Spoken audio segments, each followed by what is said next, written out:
Kamakailan lang nagkaroon ng alita ng isang siklista at isang motorista sa gitna ng kalsada. Ang kanilang engkwentro nauwi sa pisikalan. Isa lamang ito sa mga peligrong kinakaharap ng mga siklista araw-araw kapag sila'y pumapadyak patungo sa kanilang trabaho o patutunguhan. Yan ang isyong tinutukan ng GMA Integrated News Weather Presenter at siklista rin na si Anjo Pertiera. Ngayong linggo, isang engkwentro sa kalsada ang tinutukan sa social media.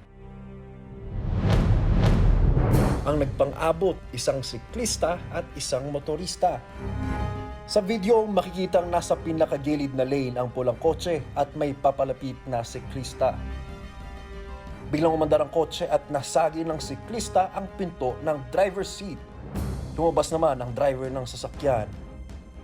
Ang mainit nilang tagpo na uwi sa pisikalan at sa kasahan ng baril. Sa isa pang anggulo ng video, kitang sinapak pa ang siklista sa kanang balikat hanggang sa kinaladkad ng motorista ang bisikleta. Ang insidente ito, sinasabing nagugat daw sa girian ng dalawa sa bike lane ng isang kalsada. Sa oras rin ngayon, napagtanto ko na isang kamalian na inilabas ko at pinasakuhaan ng baril. Kahit na ito ay hindi ko naman itinutok sa kanya. Dahil sa insidente, tinanggal na sa serbisyo bilang empleyado ng isang hukom sa Korte Suprema ang motorista nitong Agosto 27, 2023. At binawi na rin ang pribilehiyong magdala ng armas at magmaneho.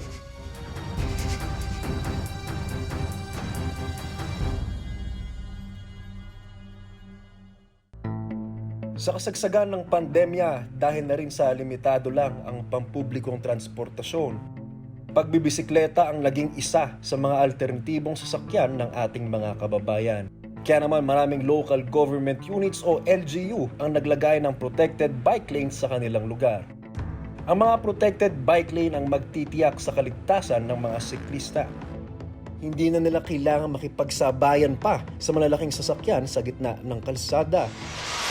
Gaya na nangyari sa aksidenteng ito kung saan makikitang paliko ang isang siklista nang bigla siyang nasaging ng kotse. Natumba at napaupo sa kalsada ang siklista. Makikita naman sa dashcam footage na ito ang nangyaring banggaan ng isang siklista at kotse. Sa isa pang kuha ng dashcam, makikita ang isang siklista na pumapadyak sa isang lane. Sa unahan niya ay may isang tricycle na nakahinto. Iniwasan ito ng biker. Sa kanyang pag-iwas ay nasagi naman niya ang kapwa motorista at napahandusay sa kalsada. Pero kahit batid ko ang peligro, gaya ng iba pang mga bike commuter, padyak to work din ako araw-araw. Malapit lang naman ang ruta ko papasok sa trabaho, kaya naman walang problema sa akin ang magbike. Tipid na, libreng exercise pa. Hi brother! Hello! Nakilala at nakasabay ko ang kapwa ko bike commuter na si Will.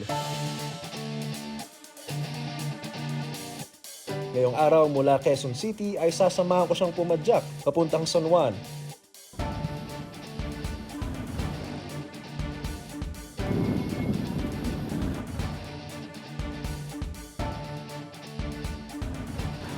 Nakakahingal mag-bike pero sarap sa pakiramdam. Sarap magpawisan eh. Sa mahigit 5 kilometro naming pagpapadyak, marami akong natutunan kay Will. Many advocates say that bike lanes are actually one of the more cost-efficient ways of improving transport. Pag public transport, if you're the LGU, what would it take for you to create a public transport in your vicinity? Bus, jeep. In comparison sa costings eh, no? At least, meron kang OPEX. Ito, at least pag ito, infrastructure bike lanes, more or less, mas mababa yung OPEX mo. You just have to do maintenance of the bowlers every now and then. May tuturin ng veterano sa bike commuting si Will na diskubre raw niya kasing mas praktikal ang pagbabike. Actually, nagsimula ako bike for commute during the pandemic. Prior to that, nag-commute ako. So, sakay ko jeep, sakay ko bus, sakay ko yung tren, or nag-drive ako. Then, nagsimula ng pandemya, nagkagulo yung mga public transport route. Mahirap sumakay. Imbis na 10 minuto, may susunod jeep. 1 oras, mahirapan. Tapos, may bike lane naman na protektado. Kaya mas kampante ako na mag-bike na lang. Speaking of driving, since mataas yung krudo natin ngayon, no? Araw-araw naman natin nadidinig sa news na tumataas yung presyo ng krudo. Ganun rin. Kasi pag ako lang, parang sayang sa krudo talaga, sayang sa gas. Kasi mangyayari, pupunta balik ako, traffic pa. Mas lalong masayang sa gas. Once a week, pag gas ko, ay nako, dito ko, 3,000 sa pagkain. So, imbis na yung fuel for the car, fuel for the body. Pero sabi ni Will, mas kampante raw siyang magbisikleta noon dito. Kamakailan kasi pinatanggal ng lokal na pamahalaan ang bollards o mga harang sa bike lane na matatagpuan sa lungsod. Mahalaga na mayroong mga physical bollards sa ating mga kalsada dahil ito ang nagsisilbing proteksyon sa ating mga siklista laban sa mga motor at iba pang mga sasakyan. Dahil apektado si Will dito, sumulat siya sa mismong alkalde ng San Juan para maipabatid ang hinaing na mga gaya niyang siklista. Napansin lang namin na biglaan, lahat ng mga bollards nawala. Then I asked some of my fellow cyclists who also goes through Ortigas, ano nangyari? Sila rin, ano nangyari na wala? Deserve nating lahat maging ligtas.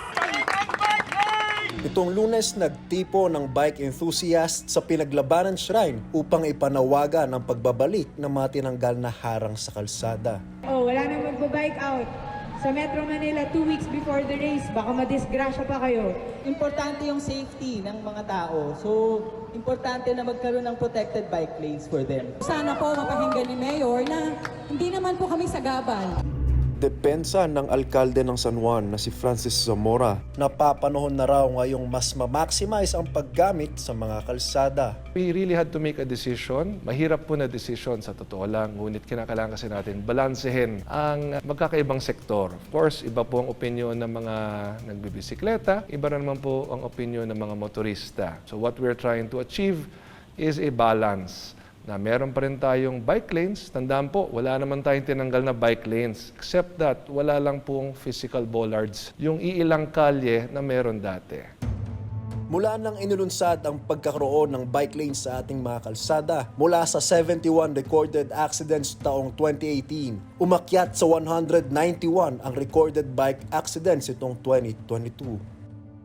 Sa kasalukuyang batas trapiko, bawal pumasok ang mga motorista sa mga kalsadang may espasyong inilaan para sa mga bisikleta. May multang 1,000 piso para sa mga mahuhuling lalabag dito. Sa kabila nito, tila marami pa rin ang pasaway ng motorista. Sa katunayan, sa rush hour nitong unang araw ng pasukan sa mga pampublikong paaralan, marami pa rin motorsiklo ang nakita naming pilit sumisiksik sa mga bike lane. Naku po, bawal po yan! Nauna nang ipanukala ng Metropolitan Manila Development Authority o MMDA ang paggamit sa mga bike lane bilang shared lane ng mga siklista at motorsiklo. Pero matapos ang isinagawang pagpupulong sa pagitan ng MMDA, cycling at motorcycle community, pansamantala muna itong sinuspinde habang pinag-aaralan pa ang pinaka-epektibong solusyon para maibsan ang mabigat na trapiko sa EDSA. Ang karsada kasi natin ay hindi design na magkaroon ng separate lane talaga for bicycles or motorcycles or even bus. Kasi talagang ang design niya ay I think 1950s pa. Isa ring bike to work ang nakilala naming siklista na si Nino. Araw-araw mahigit kumulang 9 na kilometro ang pinapadyak niya papasok sa trabaho bilang isang barista sa coffee shop sa Quezon City. Before pandemic, nagbabike na po talaga bike to work. Isang araw, normal lang daw ang biyahe niya pauwi hanggang sa nangyari ang hindi niya inaasahan. Sa isang bahagi ng tulay na nagtaan sa Maynila, nasagi siya ng isang truck. Wasak ang kanyang bisikleta, samantalang kaliwang binti naman niya ang napuruhan. August 1, 2023. On the way na ako sa bahay. Then, suddenly, after 5 minutes, pakit na po ako nung nagtaan bridge. Nandun lang po, may right side. Kung umahon na po ako, may bumangga po sa likod ko na truck. Nagpaikot-ikot po ako. Hindi ko na po nakita yung nangyari. Nung nakalagpas na po yung truck, doon ko na lang po nakita na bali na po yung paa ko. Yung bike ko po sirang-sira na. May helmet po ako nun. Bike light po ako sa likod. May reflector din po yung fender ko sa likod. Di ko rin po alam kung paano hindi niya po ako nakita sa daan. Mula nang simulan niya ang pagbibisikleta noong 2019, nakaranas na siya ng mga ilang semplang at gitgitan sa mga kapwa motorista. Pero ito na raw ang pinakamalalang aksidente na nangyari sa kanya. Nag-overtake daw po yung truck sa linya ko. Galing po siyang truck lane. Tapos lumipat po siya sa line ko para mag-overtake. Doon niya po ako nabangga. Sa ngayon, bakas pa sa kaliwang binti ni Nino ang iniwang markaan ng aksidente. Bahagyan ng gumagaling ang mga sugat niya pero hindi niya pa ito maigalaw dahil nananatili pa rin nakakabit dito ang ilang bakal. May mga tahi po, gawa po kasi na may butas po siya. Tumusok po yung buto, kaya po nagkaroon ng malaking butas. Ang lesson sa ganyan, laging mag-ingat. Di natin kasi masasabi yung aksidente kahit sobrang pag-iingat natin sa kalsada. Kahit nasabihin natin may sarili kaming linya, bike lane, wala medyo inaano pa rin ng mga ibang motorista, sinasakop pa rin ng ibang motorista. Ginagawa nilang expressway yung linya namin. Sa kabila ng dinanas na aksidente, umaasa siyang makabalik pa rin sa pagpadyak sa kalsada. Pero sa ngayon, pansamantala raw muna siyang aawat sa pagbibisikleta. Ayaw na po ni Mrs. Pero pag-iisipan kung makakabalik pa po. Kasi yun lang po kasi yung way of transport ko sa work Kaligtasan sa kalsada o road safety ang pangunahing advokasya ng bike vlogger na si Ian Howe. Oy, ang init! Halos kalahating milyong subscribers o kapotpot kung tawagin niya ang mga sumusubaybay sa kanyang mga ride. Pindo tayo, meron tayong kapot-pot humabol. Hindi lang dito sa Metro Manila, kundi hanggang sa mga lugar sa Luzon. Pangunayan niyang content noong nagsisimula pa lang sa pagbabike vlog ang mga nadaraanan niya sa kanyang bike to work from Quezon City to Makati. So, unang-una, siyempre, kailangan mo yung bisikleta mismo. Dito niya nabatid ang kahalagahan ng pagkakaroon ng sariling espasyo para sa mga siklista na kung tutusin ay isa sa mga pinaka-vulnerable sa kalsada. Well, definitely hindi ako pabor na tinanggal kasi syempre obvious naman yung safety na pinoprovide ng mga bike lanes. Pero syempre yung LGU sila yung nakakita ng mga actual na nangyayari sa mga area nila. Nasa kanila yung decision talaga. Kasi ako, ang observation ko rin naman minsan, pag nagbabike ako, nakikita ko rin na nagsisiksikan yung mga motor at mga kotse sa malaking part na yun. Tapos ito yung bike lane, mag-isa lang ako or dalawa lang kami. As long as hindi mamadalin yung mga siklistang nandun na rightfully gumagamit ng bike lane, tsaka siguro dapat may speed limit ang motor. Kasi yung mga nagbabike to work, minsan pagod na yan, wala na silang energy masyado para magmabilis. Pabor akong dagdagan sa mga kalsada na may enough space para lagyan pa ng bike lane. Kasi sa pag-iikot-ikot ko sa Metro Manila, ang dami ko nakikitang bike lane na talagang pinilit lang na ilagay doon sa gilid. Halimbawa, pang-isahan lang yung lane na yon, tapos sisingitan ng bike lane. Medyo hazardous for both motorists and cyclists. Ngayon ay isang self-employed si Ian at may sariling bike shop.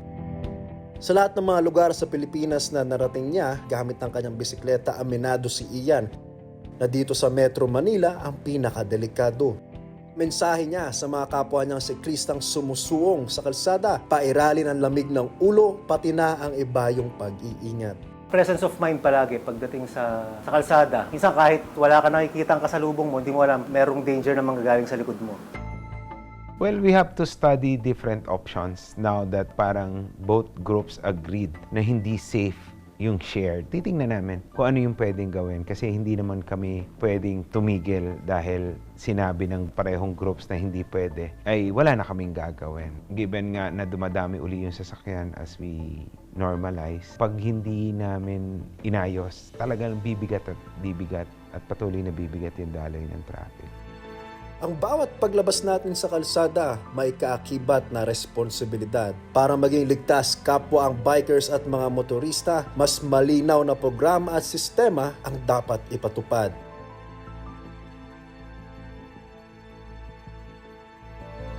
Ako si Anjo Pertiera, kasama sa Iisang Brigada.